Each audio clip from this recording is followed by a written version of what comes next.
നമസ്കാരം. കേരളം വീണ്ടും തെരഞ്ഞെടുപ്പ് ചൂടിലാണ്. 19-ന് നിലമ്പൂർ വിധി എഴുതും. മഴയിലും കുതിരാത്ത ആവേശമാണ് ഇപ്പോൾ നിലമ്പൂരുള്ളത്. രണ്ടാം പിണറായി സർക്കാരിനെതിരായ വിധിയെഴുത്താകുമോ നിലമ്പൂരിൽ ഉണ്ടാകാൻ പോകുന്നത്? പവർ പോയിന്റ് പരിശോധിക്കുന്നു.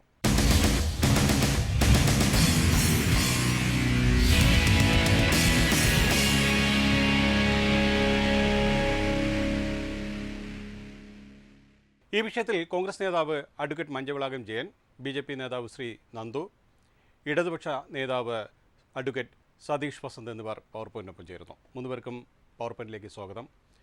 അഡ്വക്കേറ്റ് മഞ്ചവിളാകം ജയൻ, കേരളം വീണ്ടും ഒരു തെരഞ്ഞെടുപ്പിലാണ്. നമുക്ക് അറിയാം, നമ്മുടെ ഈ കഴിഞ്ഞ കുറേ നാളുകൾക്ക് മുമ്പ് ഉപതെരഞ്ഞെടുപ്പുകൾ പലതും നടന്നു. ആ ഉപതെരഞ്ഞെടുപ്പിൻ്റെ ഫലമൊക്കെ നമുക്കറിയാവുന്നതാണ്. ഇപ്പോൾ നിലമ്പൂരിൽ ഈ LDF സർക്കാരിൻ്റെ ഈ സർക്കാരിൻ്റെ ഭരണം അവസാനിക്കാൻ ഇനി മാസങ്ങൾ ഉള്ളപ്പോഴാണ് ഇപ്പോൾ ഒരു ഉപതെരഞ്ഞെടുപ്പ് കൂടി കേരളം അഭിമുഖീകരിക്കുന്നത്.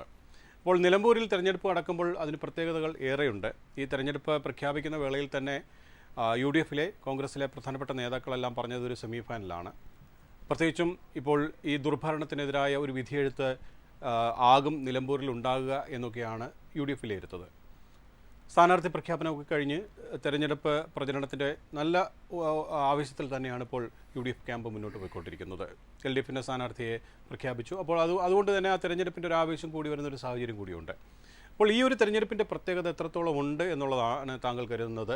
ഇതൊരു രാഷ്ട്രീയ പോരാട്ടമാണെന്ന് തീർച്ചയായും രണ്ട് പക്ഷത്തെയും നേതാക്കൾ കൃത്യമായി പറയുകയും ചെയ്യുന്നൊരു സാഹചര്യമുണ്ട്. അപ്പോൾ ഈ പോരാട്ടത്തെ, ഈ തെരഞ്ഞെടുപ്പിനെ താങ്കൾ എങ്ങനെയാണ് വിലയിരുത്തുന്നത്? നിലമ്പൂർ കോൺഗ്രസിനെ പിന്താങ്ങുന്ന ഒരു നിയോജക മണ്ഡലമാണ്. കഴിഞ്ഞ 2 തിരഞ്ഞെടുപ്പുകളിൽ ഒന്ന് മാറ്റി നിർത്തിയാൽ ആര്യാടൻ മുഹമ്മദും നിലമ്പൂരും തമ്മിൽ ഹൃദയബന്ധമുള്ള ഒരു മണ്ഡലമാണ്. പൊക്കിൾക്കൊടി ബന്ധം എന്ന് പറയുന്നതായിരിക്കും കൂടുതൽ നല്ലത്. അദ്ദേഹത്തിൻ്റെ മകനെ തന്നെ UDF സ്ഥാനാർത്ഥിയായി വീണ്ടും ഒരിക്കൽ കൂടെ അവിടെ മത്സരിപ്പിക്കും. തീർച്ചയായും ആ തെരഞ്ഞെടുപ്പിൽ UDF ജയിക്കും എന്നുള്ളതിന് സംശയമില്ല. മറിച്ച് മറ്റൊരു കാര്യം കൂടി പറയാനുള്ളത്, കേരളത്തിലെ ജനത LDF-നെതിരെ വിധി എഴുതാൻ ഒന്ന് കാത്തിരിക്കുകയാണ്. എന്താണ് കേരളത്തിലെ അവസ്ഥ? 9 വർഷം പിന്നിടുന്ന ഈ ഗവൺമെൻറ് വീണ്ടും ഒരിക്കൽ കൂടെ അധികാരത്തിൽ 2021 അധികാരത്തിൽ വന്നു എന്നുള്ള അഹങ്കാരം കൊണ്ട് ഈ സംസ്ഥാനത്ത് നടന്ന അഴിമതി, കുടുംബത്തിന് വേണ്ടിയുള്ള അഴിമതി മുഴുവൻ, വൈദ്യുതിക്കരമായാലും വെള്ളക്കരമായാലും വീട്ടുകരമായാലും പെർമിറ്റ് ഫീസായാലും വർദ്ധിപ്പിച്ച് ഉപ്പ് തൊട്ട് കർപ്പൂരം വരെ സാധനങ്ങളുടെ വില കൂട്ടി ജനത്തിൻ്റെ സ്വൈരത നഷ്ടപ്പെടുത്തിയ ഒരു സർക്കാരാണ് ഇന്ന് കേരളത്തിലുള്ളത്. ഞാൻ ഒരു കാര്യം ചോദിക്കട്ടെ. ഈ സർക്കാർ അധികാരത്തിൽ വന്നപ്പോൾ LDF വരും, എല്ലാം ശരിയാവുമെന്ന് പറഞ്ഞു. എല്ലാം ശരിയാക്കി. ഈ 9ാമത്തെ വർഷം, അതായത് ഇപ്പോഴത്തെ 4 വർഷം പൂർത്തിയാക്കി 5ാമത്തെ വർഷത്തിലേക്ക് കടന്നത് തിരുവനന്തപുരത്ത് പേരൂർക്കടയിൽ ചെയ്യാത്ത കുറ്റത്തിന് കള്ളിയാക്കി ഒരു വീട്ടുജോലി ചെയ്യുന്ന ദളിത് വീട്ടമ്മയുടെ തലയിൽ ചവിട്ടിക്കൊണ്ടാണ് 4ാമത്തെ വർഷം അവരാഘോഷിച്ചത്. ഇവിടെ ദളിതർക്കും പാവപ്പെട്ടവർക്കും ഈ സമൂഹത്തിൽ കിട്ടാവുന്നതിൻ്റെ പരമാവധി പീഡനമാണ് നടന്നുകൊണ്ടിരിക്കുന്നത്. അതുമാത്രമല്ല, നമുക്കറിയാം ഈ സർക്കാരിൻ്റെ കാലത്ത് ഇപ്പോൾ ഇവിടെ നടക്കുന്നത് എന്താണ്? ഈ കഴിഞ്ഞ 10 വർഷം പുറത്തിറങ്ങിയാൽ ഈ സർക്കാരിൻ്റെ തെരുവ് നായകളുടെ ശല്യം, നാട്ടിലിറങ്ങിയാൽ ലഹരി മാഫിയ, കൃഷി ചെയ്താൽ വന്യജീവി, റോഡിലിറങ്ങിയാൽ AI ക്യാമറ, പഠിക്കാനിറങ്ങിയാൽ പരീക്ഷാ വ്യാജന്മാർ, വീട് വയ്ക്കാൻ പോയാൽ നികുതിക്കൊള്ള, രോഗിയായാൽ ചികിത്സാ കൊള്ള, പഠിച്ചിറങ്ങിയാൽ പിൻവാതിൽ നിയമനം തുടങ്ങി ഈ സർക്കാർ കാണിച്ച കെടുതികൾക്കെതിരെ വിധി എഴുതാൻ നിലമ്പൂർ ജനങ്ങൾ കാത്തിരിക്കുകയാണ്. ഈ സർക്കാർ ഇപ്പോൾ നമുക്കറിയാം 200 കോടി രൂപയാണ് 4ാം വാർഷികം ആഘോഷിക്കാൻ മുഖ്യമന്ത്രിയുടെ ഫ്ലക്സ് വയ്ക്കാൻ. നാട്ടിൽ മൊത്തം ഫ്ലക്സാണ്. പാവപ്പെട്ട നമ്മുടെ അംഗനവാടി തൊഴിലാളികൾ സെക്രട്ടറിയുടെ 100 ദിവസത്തോളം പണിയെടുക്കുന്ന അവർക്കൊരു 100 രൂപ കൊടുക്കാൻ ഈ സർക്കാർ തയ്യാറല്ല. ഈ സെക്രട്ടറി നടക്കുന്ന അംഗനവാടി തൊഴിലാളികളുടെയും അതേപോലെ പാചക തൊഴിലാളികളുടെയും ഒക്കെ തലയിൽ ചവിട്ടിക്കൊണ്ടാണ് ഈ സർക്കാർ മുന്നോട്ട് പോകുന്നത്. തീർച്ചയായും ഈ തിരഞ്ഞെടുപ്പ് LDF-നെതിരെയുള്ള വിധിയെഴുത്തായിരിക്കും. ഈ തിരഞ്ഞെടുപ്പ് വരാൻ പോകുന്ന നിയമസഭാ തിരഞ്ഞെടുപ്പിൻ്റെയും പഞ്ചായത്ത് തിരഞ്ഞെടുപ്പിൻ്റെയും ഒരു സെമി ഫൈനലും കൂടി ആയിരിക്കും എന്നുള്ള സംശയമില്ല. ശരി. അഡ്വക്കേറ്റ് സതീഷ് വസന്ത്, ഇവിടെ ഇപ്പോൾ ഏത് തെരഞ്ഞെടുപ്പ് വന്നാലും, പ്രത്യേകിച്ച് തെരഞ്ഞെടുപ്പായാലും ഉപതെരഞ്ഞെടുപ്പായാലും മുൻകൂട്ടി തന്നെ സ്ഥാനാർത്ഥിയെ പ്രഖ്യാപിക്കുന്ന ഒരു രീതി LDF ഉണ്ടായിരുന്നു. പക്ഷേ ഇപ്പോൾ കഴിഞ്ഞ കുറേ നാളുകളായി ആ ഒരു സ്ഥാനാർത്ഥിയെ കണ്ടെത്താനുള്ളൊരു നെട്ടോട്ടം കാണുന്ന ഒരു സാഹചര്യമുണ്ട്. എന്തായാലും നമ്മൾ ഈ ചർച്ച ചെയ്യുന്ന വേളയിൽ LDFൻ്റെ സ്ഥാനാർത്ഥി ആയിട്ടുണ്ട്. എന്തുകൊണ്ടാകാം ഇത്തരമൊരു വൈകൽ ഉണ്ടായതെന്നാണ് താങ്കൾ കരുതുന്നത്?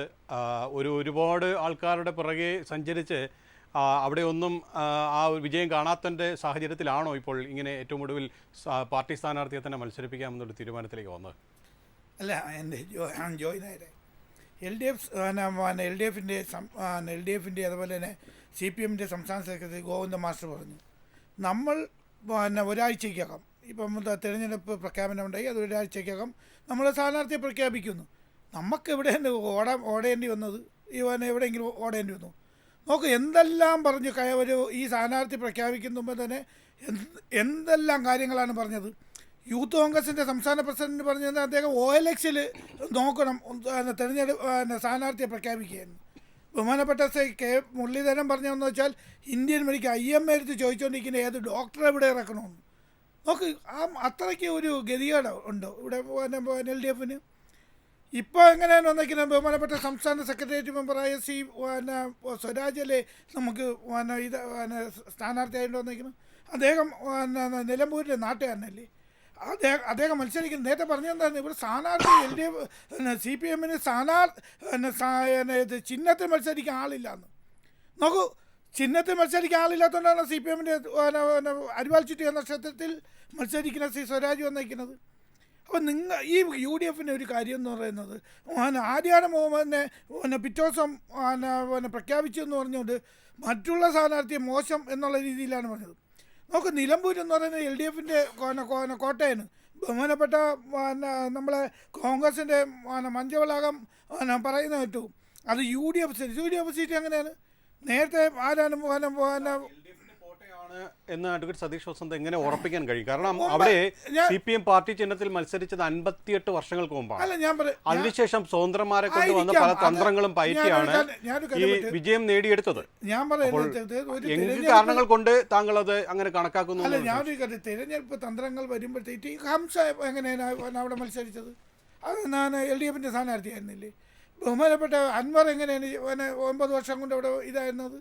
അപ്പം CPM-ന് ഒരു തന്ത്രങ്ങൾ ചില സ്ഥലത്ത് സ്വതന്ത്ര സ്ഥാനാർത്ഥികളെ നിർത്തിക്കൊണ്ട് ജയിപ്പിക്കുന്നത്. ഇപ്പോൾ എറണാകുളത്തൊക്കെ പാർലമെൻറ്റിൽ നമ്മൾ അയച്ചിട്ടില്ലേ? അപ്പോൾ പല സ്ഥലത്തും നമ്മൾ തന്ത്രങ്ങളും മെനയും. അത് ഇത്തവണ നമുക്കങ്ങനെ ഒരു തോന്നി അതവിടെ LDF-ൻ്റെ സ്ഥാനാർത്ഥിക്ക് അരിവാളിച്ചിട്ട് അതാണ് പറഞ്ഞത്. നിങ്ങൾ ഈ സർക്കാരിൻ്റെ വിലയിരുത്തലായിട്ടല്ലേ നിങ്ങൾ പറയുന്നത്? നമുക്ക് നോക്കാം.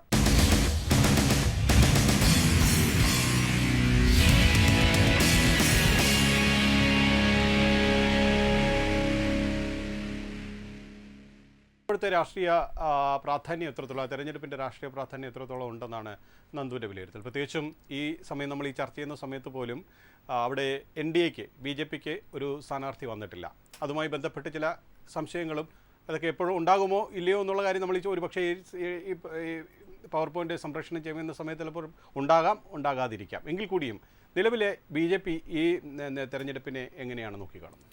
അല്ല, തീർച്ചയായിട്ടും താങ്കൾ അങ്ങനെ വിഷമിക്കേണ്ട. ഉറപ്പായും ഈ പവർ പോയിൻ്റ് ചർച്ച ചെയ്യുന്ന ദിവസത്തിനുള്ളിൽ BJPയുടെ NDAയുടെ സ്ഥാനാർത്ഥി അവിടെ ഉണ്ടാവും. അത് ഞങ്ങളെ സംബന്ധിച്ചിടത്തോളം ഒരു കൂട്ടായ തീരുമാനമാണ്. NDA ചർച്ച ചെയ്യുന്നുണ്ട്, NDAയുടെ തീരുമാനമുണ്ടാവും. അതിൽ ആരാണ് അവിടെ മത്സരിക്കേണ്ടത് എന്ന് പറഞ്ഞാൽ അവർ കൃത്യമായി അവിടെ മത്സര രംഗത്തുണ്ടാവും.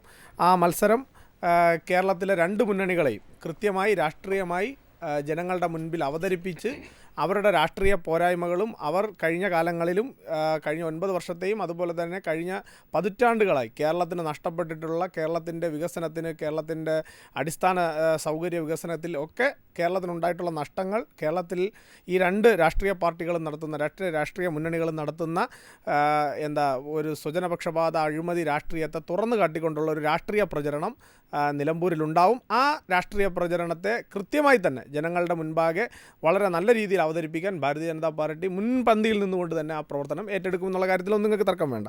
ഇതിനകത്തുള്ള പ്രധാനപ്പെട്ട പ്രശ്നം എന്താണ്? ഒന്ന്, എന്താണ് ഈ തെരഞ്ഞെടുപ്പിൻ്റെ സാഹചര്യം, അതാണ് ഏറ്റവും പ്രധാനം. കാരണം തെരഞ്ഞെടുപ്പുകൾ നടത്തുമ്പോൾ രാഷ്ട്രീയ പാർട്ടികളെ സംബന്ധിച്ച് തെരഞ്ഞെടുപ്പുകൾ ഒരു ഉത്സവം പോലെ നമ്മൾ ആഘോഷിക്കുന്നുണ്ട്. പക്ഷേ എന്താണ് യഥാർത്ഥ വസ്തുത?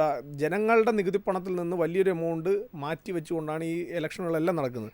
ഇവിടെ സത്യത്തിൽ ഈ തെരഞ്ഞെടുപ്പ് പിണറായി വിജയൻ്റെ രാഷ്ട്രീയമായും അതുപോലെ തന്നെ സംഘടനാപരമായിട്ടുമുള്ള പിണറായി വിജയൻ്റെ പിണറായിസത്തിനെതിരായിട്ടുള്ള, ഞാൻ അൻവറിൻ്റെ വാക്ക് തന്നെ കടമെടുത്ത് പറയുന്നത് പിണറായിസത്തിനെതിരെയുള്ള ഒരു അടിയാണ്. നമ്മൾ നോക്കേണ്ടത് 2019, 20, 21 കാലഘട്ടം എന്ന് പറയുന്നത്, 2019, 2020, 2021 കാലഘട്ടം എന്ന് പറയുന്നത് കേരളത്തിൽ അതിശക്തമായ കോവിഡ് വ്യാപനം നിൽക്കുന്നൊരു സാഹചര്യമാണ് ഉണ്ടായിരുന്നത്.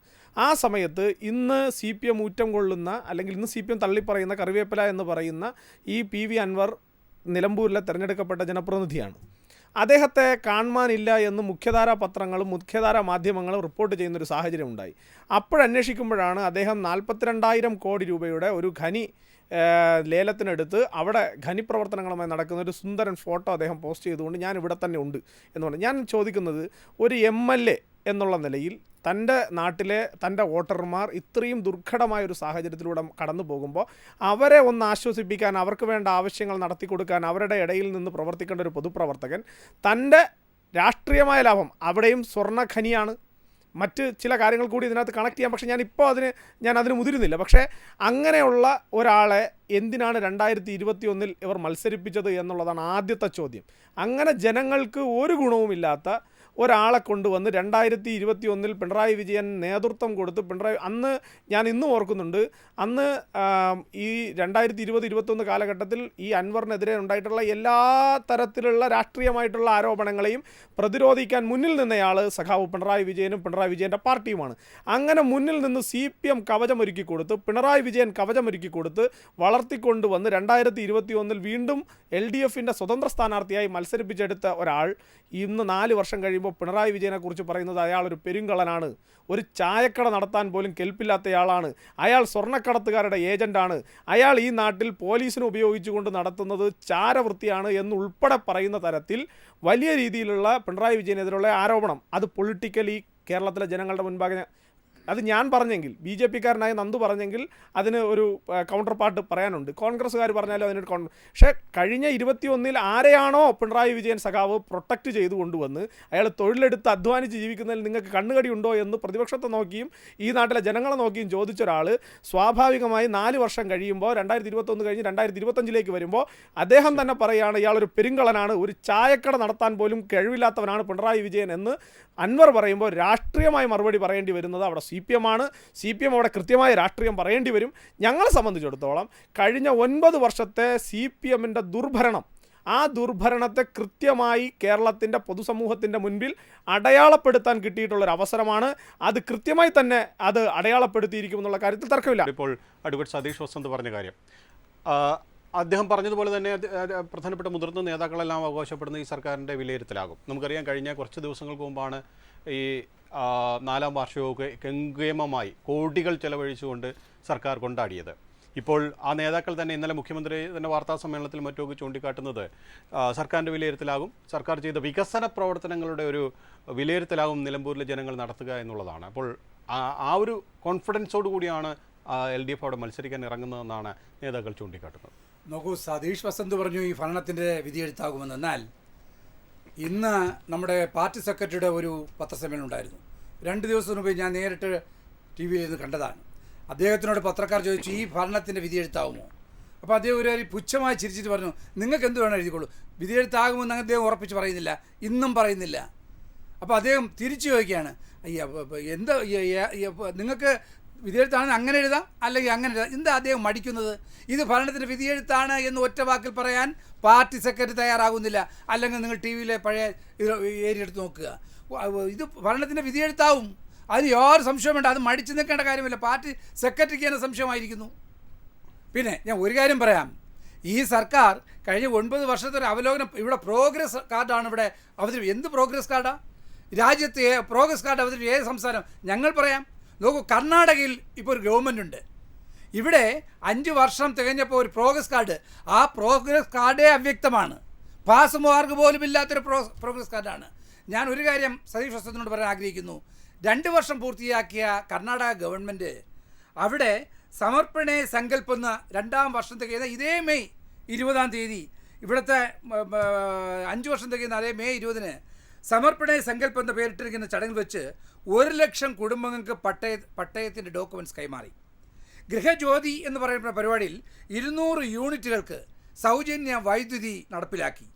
ഗൃഹലക്ഷ്മി എന്ന പദ്ധതിയിലൂടെ സ്ത്രീകൾക്ക് 2000 രൂപ എല്ലാ മാസവും കൊടുക്കുന്നൊരു പദ്ധതിക്ക് രൂപം നൽകി. സ്ത്രീകൾക്ക് സൗജന്യ ബസ് യാത്ര, അതുപോലെ അന്നഭാഗ്യ എന്ന സൗജന്യ റേഷൻ. നിങ്ങൾക്ക് ഇതുപോലെ 2 പദ്ധതി ഒന്ന് പ്രഖ്യാപിക്കാൻ കഴിയുമോ? നിങ്ങൾക്ക് റേഷൻ കടയിൽ റേഷനേ ഇല്ല. ഞാൻ ചോദിക്കട്ടെ, നിങ്ങൾ വലിയ വീമ്പിളക്കുന്നല്ലോ.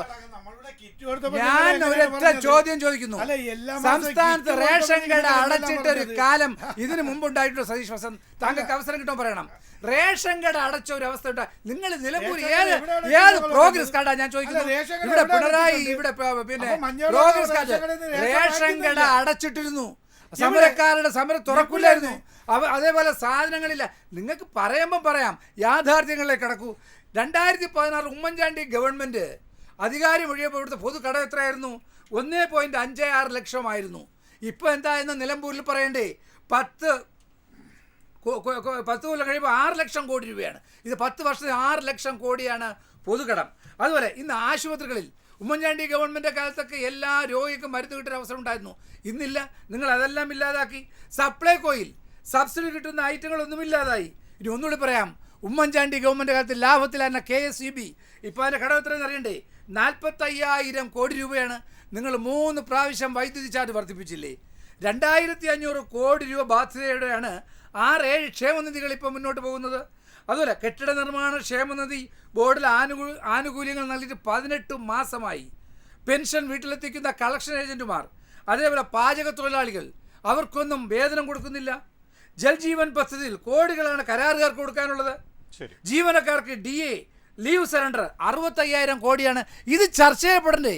അങ്ങ് പ്രോഗ്രസ് കാർഡ് ഇവിടെ നേരത്തെ ഒരു പ്രോഗ്രസ് കാർഡ് അല്ലെന്നേ, നിങ്ങളെ പോസ്റ്റ് മാർട്ടം സ്റ്റഡിയാണ് നടത്താൻ പോകുന്നത് നിലമ്പൂരിൽ. ശരി, അഡ്വക്കേറ്റ് സതീഷ് വസന്ത്, ഈ കോൺഫിഡൻസോട് കൂടിയാണ് നിലമ്പൂരിലേക്ക് പോകുന്നതെന്ന് ഇങ്ങനെ ആവർത്തിച്ചുകൊണ്ടിരിക്കുക തന്നെയാണ് LDFിൻ്റെ പ്രധാനപ്പെട്ട നേതാക്കളെല്ലാം. എന്ത് കോൺഫിഡൻസ് ആണ് ജനങ്ങളുടെ മുമ്പിൽ അവതരിപ്പിക്കുന്നത്? ജനങ്ങൾ പറയുന്നത് ദുർഭരണം എന്നുള്ളതാണ്. ഇവിടെ ഇപ്പോൾ പാർട്ടിക്കാർക്കും പാർട്ടി ബന്ധുക്കൾക്കും കിട്ടുന്ന ക്ഷേമം അല്ലാതെ ജനങ്ങൾക്ക് എന്ത് ക്ഷേമം കിട്ടിയെന്നാണ് പറയാൻ കഴിയുക. ഒപ്പം തന്നെ എടുത്തു പറയാവുന്ന എന്ത് പ്രോജക്റ്റുകളാണ് ഈ LDF സർക്കാർ കഴിഞ്ഞ 9 വർഷത്തിനിടയിൽ നിങ്ങൾ ഒരു കാര്യം, ക്ഷേമ പെൻഷൻ നമ്മൾ എടുക്കാം. നിങ്ങൾ ക്ഷേമ പെൻഷന് പിന്നെ കുടിശ്ശിക എന്ന് പറഞ്ഞാൽ ഉമ്മൻചാണ്ടി സർക്കാർ പോയപ്പോൾ എത്ര മാസത്തെ 600 രൂപയുടെ കുടിശ്ശിക ഉണ്ടായിരുന്നു. ഇപ്പം 1,600 രൂപ വെച്ച് പെൻഷൻ കൊടുക്കാൻ. അല്ല 9 വർഷം കഴിഞ്ഞില്ലേ? ചെറിയ കാലയളവാണ്. നിങ്ങൾ 600 രൂപ കൊടുത്ത സ്ഥലത്താണ് ഇപ്പൊ 1,000 ഏതാണ്ട് ഈ ശനിയാഴ്ച മുതൽ ഈ ശനിയാഴ്ച മുതൽ 3,200 രൂപയാണ് 2 മാസത്തെ പെൻഷൻ കൊടുത്തിട്ടുള്ളത്. 2 മാസമല്ല, 1 മാസം കാര്യം പറയും. അല്ല ഞാൻ 4 മാസം കൂട്ടാൻ 6,000. 2 മാസത്തെ ഇവിടെ കണക്ക് പറയണത് നിങ്ങൾ കുടിശ്ശികയുണ്ടോ? നിങ്ങൾ പറയുന്നത് വൈദ്യുതി ചാർജ് കൂടി. ഞാനൊരു കാര്യം വിട്ട് ഇപ്പൊ പിണറായി സർക്കാർ വന്നതിന് ശേഷം ഇവിടെ ലോഡ് ഷെഡിങ്ങോ പവർ കട്ട് കൊണ്ടിട്ടുണ്ട്, ഇവിടെ വന്നിട്ടുണ്ട്. നിങ്ങൾ ഒന്ന് പരിശോധിക്കും. അതുകൊണ്ട് അല്ല ഉണ്ടായിട്ടുണ്ടോ? അതുകൊണ്ട് നിങ്ങൾ പറയുന്ന വൈദ്യുതി ഫ്രീ ആയിട്ട് കൊടുക്കുന്നത്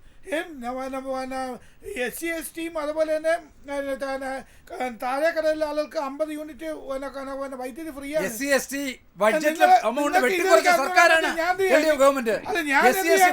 അതുപോലെ തന്നെ വെള്ളം നിങ്ങൾ വന്നിട്ട് 50 കിലോ വാട്ട് വരെ വെള്ളം ഫ്രീ ആണ്. നിങ്ങളില്ലാന്ന് പറഞ്ഞു. റേഷൻ കടകളിലെ അരി സാധനങ്ങൾ അവരൊക്കെ അധിക കാർഡുകൾക്ക് റേഷൻ ഫ്രീ ആണ്. നിങ്ങൾ ഇതൊന്നും കാണുന്നില്ലേ? നിങ്ങൾ റേഷൻ കട എവിടെയാണ് പൂട്ടിന്ന് പറയുന്നത്?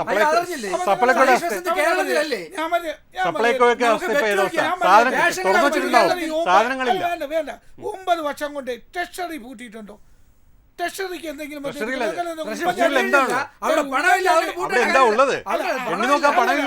എന്ന് നിങ്ങൾ പറയുന്നല്ലേ ജോയി?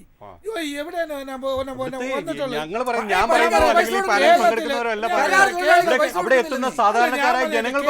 വികസനം നിങ്ങൾ കണ്ട് നിങ്ങളൊന്നും ഒന്ന് നോക്കൂ. നിങ്ങൾ പാലങ്ങളായിരുന്നാലും അതുപോലെ തന്നെ റോഡുകളായിരുന്നാലും എവിടെയാണ് നിങ്ങൾ പറയുന്നത്? നിങ്ങൾ ഉമ്മൻചാണ്ടി സർക്കാർ ഞാൻ പറഞ്ഞിട്ട് ദേശീയപാത വികസനം അല്ല മഞ്ഞള ഞാൻ സംസാരിക്കട്ടെ. നിങ്ങൾ എന്തിനാണ് അത് കേൾക്കാൻ ക്ഷമയില്ല. കാരണം നിങ്ങൾ വിളിച്ചു പറയുന്ന അല്ല, ഞാൻ എല്ലാം പറയാം. ഈ സർക്കാരിനെതിരെയുള്ള അല്ല, കാര്യമാണ്. അദ്ദേഹത്തിന്റെ അല്ല, അവകാശവാദങ്ങളൊന്നും ഞാൻ പറഞ്ഞു പറഞ്ഞില്ലേ? പറയട്ടെ. ഞാൻ ഞാൻ പറഞ്ഞില്ലേ? കുറച്ച് സമയം കൊടുക്കാം. അല്ല, ഞാൻ മതി ഇന്ത്യക്കകത്ത് ദേശീയപാത വികസനം ഉമ്മൻചാണ്ടി സർക്കാർ വന്നപ്പോഴത്തേക്ക് ആ ദേശീയപാത അതോറിറ്റി പൂട്ടിയിട്ടല്ലേ പോയത്? അത് കഴിഞ്ഞിട്ട് തുടങ്ങിയ ആരാണ്? ഈ LDF സർക്കാരല്ലേ? ഇന്ത്യക്കകത്ത് 25-26% സർക്കാർ കേരള ഒരു സംസ്ഥാന ഗവൺമെൻറ് ദേശീയപാതയ്ക്ക് സ്ഥലം കൊടുക്കാൻ ആരാണ് കൊടുക്കുന്നത്? ഇന്ത്യക്കകത്ത് അത് കേരളമല്ലേ? 5600 കോടി രൂപയല്ലേ? അത് ഞാൻ പറഞ്ഞതല്ല. രാജ്യസഭയിൽ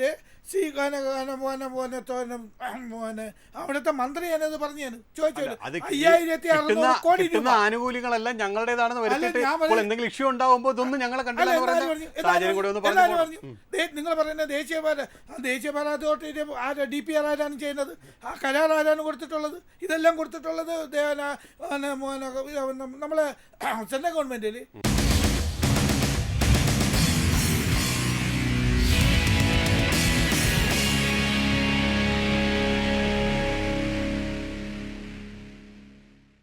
വികസനം പറഞ്ഞുകൊണ്ടുമാണ് ഇവിടെ ഇപ്പോൾ LDF അവിടെ സ്ഥാനാർത്ഥിയെ അവതരിപ്പിച്ചിരിക്കുന്നത്. ജനങ്ങളിലേക്ക് ഇനി വരുന്ന ദിവസങ്ങളിൽ ഇറങ്ങിച്ചെല്ലാൻ പോകുന്നത്. അപ്പോൾ ജനങ്ങളിതെല്ലാം ഉൾക്കൊണ്ടുകൊണ്ട് അവിടെ ഒരു ഈ സിറ്റിംഗ് സീറ്റാണ്. ആ സിറ്റിംഗ് സീറ്റ് നിലനിർത്താൻ LDFന് കഴിയുമെന്ന ആത്മവിശ്വാസത്തിലാണ് അദ്ദേഹം നമ്മുടെ ഈ പാനലിൽ പങ്കെടുക്കുന്ന ഇടതു പ്രതിനിധി പറയുന്നത്. എങ്ങനെയാണ് കാണുന്നത്? രാഷ്ട്രീയം ഞങ്ങളിപ്പോൾ ജനങ്ങളുടെ മുൻപാകെ വയ്ക്കുന്ന ഒരു രാഷ്ട്രീയമുണ്ട്, ഒരു വികസനത്തിൻ്റെ ഒരു മുദ്രാവാക്യമുണ്ട്. അത് വികസിത കേരളം ഉണ്ടാവണം എന്നുള്ളതാണ്. ആ വികസിത കേരളം എങ്ങനെയായിരിക്കണം? ഏതാണ്ട് 4.5 ലക്ഷം ചെറുപ്പക്കാരാണ് ഒരു വർഷം കേരളത്തിൽ നിന്ന് പുറമേക്ക് പോകുന്നത്. അവർ പോകാതെ അവർക്ക് ഇവിടെ തന്നെ അതിനുള്ള ഇൻഫ്രാസ്ട്രക്ചർ ഉണ്ടാകുന്ന ഒരു വികസിത കേരളം ഉണ്ടാവണം. ഈ നാട്ടിൽ ഹൈടെക് റോഡുകൾ റീലുകളിലല്ലാതെ ജനങ്ങൾക്ക് അനുഭവവേദ്യമാവുന്ന രീതിയിൽ ജനങ്ങളുടെ ഇടയിലേക്ക് വയ്ക്കാൻ സാധിക്കുന്ന ഒരു വികസിത കേരളം ഉണ്ടാവണം. ഈ നാട്ടിൽ ഇവർ പറയുന്ന ഹൈടെക് പള്ളിക്കൂടങ്ങൾ ബാറുകളായി മാറുന്നതിന് പകരം ആ ബാറുകളെ മാറ്റി പകരം ഒരു കാലത്ത് ലഹരിയുടെ ഹബ്ബായി കേട്ടിരുന്നത് പഞ്ചാബായിരുന്നെങ്കിൽ ഇന്ന് ലഹരിയുടെ ഹബ്ബായി മാറുന്നത് കേരളമാണ്. നിങ്ങൾ മനസ്സിലാക്കേണ്ടത് കേരളത്തിനകത്ത് ഒരു SFIയുടെ ജില്ലാ യൂണിവേഴ്സിറ്റി കോളേജിലെ ഒരു യൂണിയൻ ഭാരവാഹിയുടെ കയ്യിൽ നിന്ന് ഒരു കഞ്ചാവ് പിടിച്ച് പോലീസ് പിടിച്ചു കഴിയുമ്പോഴത്തേക്ക് SFIയുടെ സംസ്ഥാന സെക്രട്ടറി വന്ന് നിന്നിട്ട് പറയുന്നത് ജാഗ്രത കുറവ് എന്നാണ്. അപ്പോൾ ഈ നാട്ടിലെ ചെറുപ്പക്കാരെ, ഈ നാട്ടിലെ ഒരു തലമുറയെ ഇത്തരത്തിൽ ലഹരിക്ക് അടിമപ്പെടുത്തുന്ന ഒരു രാഷ്ട്രീയത്തിൽ നിന്ന് അവരെ മോചിപ്പിക്കേണ്ടതുണ്ട്. അതുപോലെ തന്നെ നമ്മൾ വാഴക്കുല എഴുതിയത് ആര് എന്ന് ചോദിച്ചാൽ അതിൻ്റെ ഉത്തരം പോലും കൃത്യമായി അറിഞ്ഞൂടാത്ത SFIയുടെയും CPMൻ്റെയും ഒക്കെ സംസ്ഥാന നേതാക്കന്മാർക്ക് കിട്ടിയിരിക്കുന്ന PhD ഡിഗ്രി പോലെയുള്ള ഡിഗ്രികളല്ല കേരളത്തിലെ ചെറുപ്പക്കാർക്ക് കിട്ടേണ്ടത്. അവർക്ക് കിട്ടേണ്ടത് നല്ല വിദ്യാഭ്യാസമാണ്, ക്വാളിറ്റിയുള്ള വിദ്യാഭ്യാസമാണ്. അതിന് സാങ്കേതികപരമായിട്ടുള്ള ഒരു അടിത്തറ ഉണ്ടാവണം. അങ്ങനെയുള്ളൊരു വികസിത കേരളമാണ് ഭാരതീയ ജനതാ പാർട്ടി മുൻപോട്ട് വയ്ക്കാൻ വേണ്ടി പോകുന്നത്. അത്തേക്ക് നമ്മൾ വന്നാൽ നമ്മൾ നോക്കേണ്ടത് അടിസ്ഥാന വികസനം. ഞാൻ നേരത്തെ തന്നെ പറഞ്ഞു, അടിസ്ഥാന വികസനമാണ് ഒരു രാജ്യത്തിൻ്റെ ഒരു സംസ്ഥാനത്തിൻ്റെ മുന്നോട്ട് പോകേണ്ടത്. ഇന്ന് നമ്മുടെ ഒരുപാട് ഡെലിഗേറ്റ്സുകൾ ഇന്ന് ലോകരാജ്യങ്ങൾ മുഴുവൻ യാത്ര ചെയ്യുകയാണ്. അതിലെല്ലാ പാർട്ടിയുടെയും എല്ലാ പ്രസ്ഥാനങ്ങളുടെയും ആളുകളുണ്ട്. അവരെല്ലാവരും രാജ്യത്തിൻ്റെ നിലപാട് പറയുമ്പോൾ അവർ ആദ്യം തന്നെ പറയുന്നത് കഴിഞ്ഞ 10 വർഷം കൊണ്ട് രാജ്യം എത്രത്തോളം മുൻപേറി. അത് സൈനികപരമായിട്ടാണെങ്കിൽ, അതുപോലെ തന്നെ ഇൻഫ്രാസ്ട്രക്ചർ വികസനത്തിലാണെങ്കിൽ, സാമ്പത്തിക രംഗത്താണെങ്കിൽ, മറ്റെല്ലാ രംഗത്തും നമ്മൾ ഒരു വികസനത്തിൻ്റെ ഒരു വികസിത ഭാരതത്തിൻ്റെ രൂപരേഖയിൽ മുൻപോട്ട് ഏറ്റവും ശക്തമായി മുൻപോട്ട് പോവുകയാണ്. അങ്ങനെ പോകുമ്പോൾ എന്തുകൊണ്ട് കേരളം മാത്രം പിൻപോട്ട് പോകുന്നു? കേരളം നേരത്തെ നമ്മൾ സംസാരിക്കുമ്പോൾ പോലും ഒരു പ്രസവത്തിന് എനിമ കൊടുത്തതിന് ശേഷം ആ യുവതിയെ വേറൊരു ആശുപത്രിയിലേക്ക് മാറ്റേണ്ട ഒരു സർക്കാർ ആശുപത്രിയിൽ നിന്ന്, സർക്കാർ ആശുപത്രികളെക്കുറിച്ച് ഇവർ പറഞ്ഞത് എന്താണ്? സർക്കാർ ആശുപത്രികൾ ലോക നിലവാരത്തിലേക്ക് ഉയർന്നു എന്നാണ്. ഞാൻ ലോക നിലവാരം വേണ്ട, നമ്മുടെയൊക്കെ തൊട്ടടുത്ത് കിടക്കുന്ന മെഡിക്കൽ കോളേജിലെ അവസ്ഥ നിങ്ങൾ ആരെങ്കിലും കൂടെ വന്നാൽ ഞാൻ കാണിച്ചു തരാം. എന്താ, ഇന്നലെയും ഞാൻ പോയതാണ്. ഒരു ബെഡിനകത്ത് 3 പേര് കഷ്ടിച്ച് കിടക്കുന്ന ഒരു അവസ്ഥയിലേക്ക് തിരുവനന്തപുരത്തെ മെഡിക്കൽ കോളേജുകൾ ഉൾപ്പെടെ മാറുകയാണ്. ജനറേറ്റർ കംപ്ലൈൻ്റ് ആയിട്ട് നമ്മൾ SITയിൽ കണ്ടതാണല്ലോ. ജനറേറ്റർ കംപ്ലൈൻ്റ് ആയിട്ട് മിനിറ്റുകൾ, മണിക്കൂറുകൾ, ദിവസങ്ങൾ അവിടുത്തെ കുട്ടികളെ വെന്റിലേറ്ററിൽ നിന്നൊക്കെ മാറ്റി നിർത്തേണ്ട സാഹചര്യം ഉണ്ടായില്ലേ? അപ്പോൾ ഇതെന്തുകൊണ്ടാണ് സംഭവിക്കുന്നത്? ഇതെല്ലാം ഒരു സർക്കാരിൻ്റെ കാര്യക്ഷമതയില്ലായ്മയെ തുറന്നു കാട്ടുന്നൊരു സാഹചര്യമാണ്. ഇപ്പോൾ ഇദ്ദേഹം പറഞ്ഞല്ലോ രോഗികളുടെ ആതുരാലയങ്ങളെക്കുറിച്ചൊക്കെ. ഞാൻ ഒരു ചെറിയൊരു അതായത് ബഹുമാനപ്പെട്ട ഈ കപ്പൽ ആടി ഉലയുകയില്ല എന്ന് പ്രസംഗിച്ച ബഹുമാനപ്പെട്ട വീണാ മന്ത്രി തന്നെ നേരിട്ട് മെഡിക്കൽ കോളേജിൽ പോയി ഒരു കുറിപ്പടി കൊടുത്തപ്പോൾ അവിടുത്തെ ഫാർമസിയിലെ ഉദ്യോഗസ്ഥർ പറഞ്ഞു, മാഡം ഇതൊന്നും ഇവിടെ ഇല്ല എന്ന് പറയുന്ന ഗതികേട് കേരളത്തിലെ മാധ്യമങ്ങളുടെ മുൻപേ വെച്ച് ഞങ്ങൾ കണ്ടതാണ്. അപ്പോൾ ഈ സാഹചര്യം കേരളത്തിൽ നിലനിൽക്കുന്നുണ്ട്. മിസ്മാനേജ്മെൻറ്റ്, അഴിമതി, അതിനോടൊപ്പം സുജനപക്ഷപാതം, ഇതിനെല്ലാം അപ്പുറത്ത് ഒരു രാഷ്ട്രീയ പ്രീണനം, ഇതിനെല്ലാം കിട്ടാൻ പോകുന്ന ഒരു വലിയ മറുപടിയാണ് ഞങ്ങൾ നിലമ്പൂരിൽ BJP അതിൻ്റെ ഒരു പ്രചരണമാണ് BJP നിലമ്പൂരിൽ കാഴ്ചവെക്കാൻ വേണ്ടിയിട്ട് ആഗ്രഹിക്കുന്നത്. ശരി, അഡ്വക്കേറ്റ് മഞ്ജുള ചെയ്യാൻ ഇവിടെ ഇപ്പോൾ നിലമ്പൂരിൻ്റെ ഒരു സാഹചര്യം പരിശോധിക്കുമ്പോഴും അവിടെ അറിയാം ആര്യാടൻ മുഹമ്മദ് എന്ന് പറയുന്ന കോൺഗ്രസിൻ്റെ തന്നെ വളരെ മുതിർന്ന ഒരു നേതാവ് ദീർഘകാലം അവിടെ MLA ആയിരുന്നു, മന്ത്രിയായിരുന്നു, അദ്ദേഹം കാഴ്ചവെച്ച വികസന പ്രവർത്തനങ്ങളുണ്ട്. അപ്പോൾ അതിൻ്റെ എല്ലാം ഒരു തുടർച്ചയെന്നോളമുള്ള ഒരു പ്രചരണ രീതി ആയിരിക്കും ഒരു ഭാഗത്തുണ്ടാകുക. മറുഭാഗത്ത് ഇപ്പോഴുള്ള ഈ ജനങ്ങൾ അനുഭവിക്കുന്ന ദുരിതയും മറ്റു കാര്യങ്ങളും ഒക്കെ ആകും. അപ്പോൾ ആ തരത്തിലുള്ള ഒരു പ്രചരണത്തിലേക്ക് തന്നെ ആകുമോ വരുന്ന മണിക്കൂറുകളിൽ പോവുക എന്നുള്ളതാണോ? തീർച്ചയായും ഞാൻ അതാണ് പറഞ്ഞത്. ആര്യാടൻ മുഹമ്മദ് ആ മണ്ഡലവും തമ്മിലുള്ള ബന്ധമെന്ന് പറയുന്നത് ഞാൻ നേരത്തെ പറഞ്ഞ പൊക്കിൾക്കൊടി ബന്ധം പോലെയാണ്. അദ്ദേഹം അവിടെ തുടർച്ചയായി മത്സരിക്കുകയും മന്ത്രിയാവുകയും അവിടുത്തെ ജനത ആര്യാടൻ മുഹമ്മദിൻ്റെ വീട്ടിൽ ഒരു ബന്ധുക്കളെ പോലെയായിരുന്നു. അതുപോലെ തന്നെയാണ് ഇപ്പോൾ ഇവിടെ ആര്യാടൻ മുഹമ്മദിൻ്റെ മകൻ മത്സരിക്കുന്നു എന്നുള്ളത് തന്നെയാണ് അവിടുത്തെ ജനങ്ങൾക്ക് ഏറ്റവും വലിയ ആവേശമായിട്ടുള്ളത്. പിന്നെ കഴിഞ്ഞ തിരഞ്ഞെടുപ്പിലോ 10 വർഷമൊക്കെ അവിടെ എങ്ങനെയാണ് തിരഞ്ഞെടുപ്പ് നടന്നതെന്നും എങ്ങനെയാണ് വോട്ട് പിടിച്ചതെന്നും ഞാനിപ്പോൾ ഈ അവസരത്തിൽ ഉപയോഗിക്കുന്നില്ല. ഓരോ വോട്ടർക്കും വീട്ടിൽ കൊണ്ട് പൈസ കൊടുത്ത് തിരഞ്ഞെടുപ്പിൽ മത്സരിച്ച് വിജയിച്ച ചരിത്രമൊക്കെ പൈസ കൊടുത്ത് ജയിച്ച ചരിത്രമൊക്കെ നിലമ്പൂരുണ്ട്. ഞാനിപ്പോൾ അങ്ങോട്ട് കിടക്കുന്നില്ല. പിന്നെ BJPയുടെ എൻ്റെ സുഹൃത്ത് നന്ദു ഇവിടെ ഭയങ്കര വാചാലനൊക്കെ ആകുന്നത് ഞാൻ കണ്ടു. പക്ഷേ ഞാൻ ഒരു കാര്യം നന്ദുവിനോട് ചോദിക്കുന്നു. കേരളത്തിലെ നിലമ്പൂർ തിരഞ്ഞെടുപ്പ് പ്രഖ്യാപിച്ചപ്പോൾ കേരളത്തിലെ സംസ്ഥാന പ്രസിഡന്റ് സ്റ്റേറ്റ്മെൻറ്റ് വന്നു. എന്താണ്? നിലമ്പൂരിൽ ഞങ്ങൾ മത്സരിക്കുന്നില്ല. BJP പിരിച്ചുവിട്ട? അല്ല, ഞാൻ ചോദിക്കട്ടെ, പിന്നെ നിലമ്പൂരിൽ ഞങ്ങൾ ഇത്തവണ മത്സരിക്കുന്നില്ല എന്നാണ് സംസ്ഥാന പ്രസിഡന്റ് ഫസ്റ്റ് സ്റ്റേറ്റ്മെൻറ്റ്. അത് കഴിഞ്ഞ് 2 ദിവസം കഴിഞ്ഞപ്പോൾ ഇതൊക്കെ ചർച്ചയായപ്പോൾ അത് ഞങ്ങളത് BDJSന് കൊടുക്കാൻ തീരുമാനിച്ചു. അദ്ദേഹം പറഞ്ഞത്, വീണ്ടും പത്രക്കാർ ചോദിച്ചു, എന്തേ മത്സരിക്കാത്ത? ഞങ്ങളുടെ അജണ്ട എന്ന് പറയുന്നത് പഞ്ചായത്ത് തിരഞ്ഞെടുപ്പാണ്, നിയമസഭാ തിരഞ്ഞെടുപ്പാണ്. ഇവിടെ ഒരു ഒരു ഒരു ഒരു ഒരു ഒരു നക്സസ് ഉള്ള കാര്യം നമുക്കെല്ലാവർക്കും അറിയാം. അത് പല തിരഞ്ഞെടുപ്പുകളിലുമൊക്കെ ഉപയോഗിച്ചു വരുന്നു എന്നുള്ളത് നമുക്കറിയാം. ഇനി നിലമ്പൂർ ഒരു ആയുധമാക്കാൻ പുതിയ സംസ്ഥാന പ്രസിഡന്റിന് ഐഡിയ ഉണ്ടോ എന്ന് സംശയമുണ്ട്. കാരണം ഇവിടെ സ്ഥാനാർത്ഥി നിർണയം പോലും അവസാന ഘട്ടത്തിലേക്ക് കടക്കുകയാണ് BJPയിൽ. കാരണം ഒരു സ്ഥാനാർത്ഥി നിർത്തുന്നില്ല എന്ന് പറയാൻ ഒരു മനസ്സൊരു സംസ്ഥാനം. പിന്നെ അദ്ദേഹം കോൺഗ്രസിൻ്റെ BJPയുടെ സംസ്ഥാന പ്രസിഡന്റ് അല്ലേ കേരളത്തിൽ? അതോ അദ്ദേഹം കർണാടകയിലാണോ അതോ ഗുജറാത്തിലാണോ? കേരളത്തിൽ തിരഞ്ഞെടുപ്പ് പ്രഖ്യാപിച്ചപ്പോൾ ആദ്യം ഞങ്ങളുടെ സ്ഥാനാർത്ഥി ഉണ്ട് അല്ലെങ്കിൽ മത്സരരംഗത്തുണ്ടെന്നല്ല പറയുന്നത്, മത്സരരംഗത്തില്ല എന്നാണ് പറയുന്നത്. അവിടെ ഞങ്ങൾക്ക് ബലമായ സംശയമുണ്ട്. ആവശ്യം നിറയുന്നൊരു തെരഞ്ഞെടുപ്പ് പോരാട്ടം തന്നെയാകും നിലമ്പൂരിൽ നടക്കാൻ പോകുന്നത്. വരുന്ന ദിവസങ്ങളിൽ അതിൻ്റെ ആവശ്യം നമുക്ക് കാണാൻ കഴിയും. എന്തായാലും പവർ പോയിന്റിൽ ഈ ചർച്ചയിൽ ഈ വിഷയത്തിൽ വിശകലനങ്ങൾ നടത്തിയ അഡ്വക്കേറ്റ് മഞ്ചവിളാകം ജയൻ, നന്ദു, ഒപ്പം തന്നെ അഡ്വക്കേറ്റ് സതീഷ് വസന്ത്, 3 പേർക്ക് നന്ദി. പവർ പോയിന്റ് മറ്റൊരു വിഷയമായി വീണ്ടും അടുത്തയാഴ്ച. ജയ് ഹിന്ദ്.